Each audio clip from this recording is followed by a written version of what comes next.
अटल ज्योति अभियान से प्रदेश को रोशन करने के बाद राज्य सरकार ने 2018 तक 20,000 बिजली उत्पादन का लक्ष्य रखा है और वर्ष 2003 में बिजली का उत्पाद 4,600 मेगावाट था, जो 2013 में बढ़कर 14,000 मेगावाट हो गया है।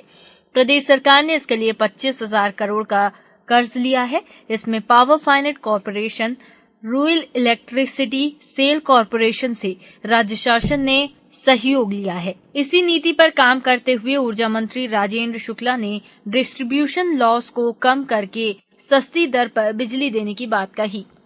मुख्यमंत्री जी ने इस बात को कहा था कि जब हमने संभाला था उस समय लगभग 55% डिस्ट्रीब्यूशन लॉस था।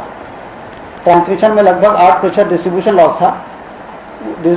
ट्रांसमिशन का लॉस 8 से कम होकर 7.5 से कम होकर 3.3 हो गया है और डिस्ट्रीब्यूशन लॉस जो 50-55 के बीच में था वो कम के हो गया है लगभग 27%। इसको 15% के नीचे तक पहुंचाना है और जब ये होगा तो डिस्ट्रीब्यूशन लॉस को कम करके खर्च में कमी होगी, पर यूनिट बिजली की कीमत कम होगी और उसके आधार पर जब हमारा खर्च कम होगा और आमदनी हमारी ज़्यादा होगी तो नियामक आयोग जब निर्णय करेगा तो उसमें टैरिफ हर वर्ष बढ़ने के बजाय घटना शुरू हो जाएगा।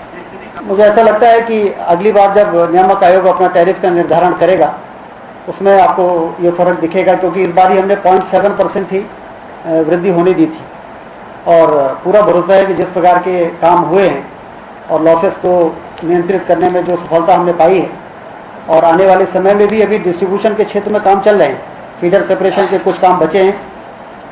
इसके अलावा उन्होंने केंद्र से मिलने वाले सहयोग पर कहा। केंद्र ने महंगी दर पर कोयला देकर बिजली उत्पादन को महंगा किया है। कोयले के मामले में नियामक संस्था नहीं है। साथ ही राज्य शासन ने बैंकिंग स्कीम के तहत बिजली संरक्षण कर दूसरे राज्यों को देने की दिशा में भी काम किया है।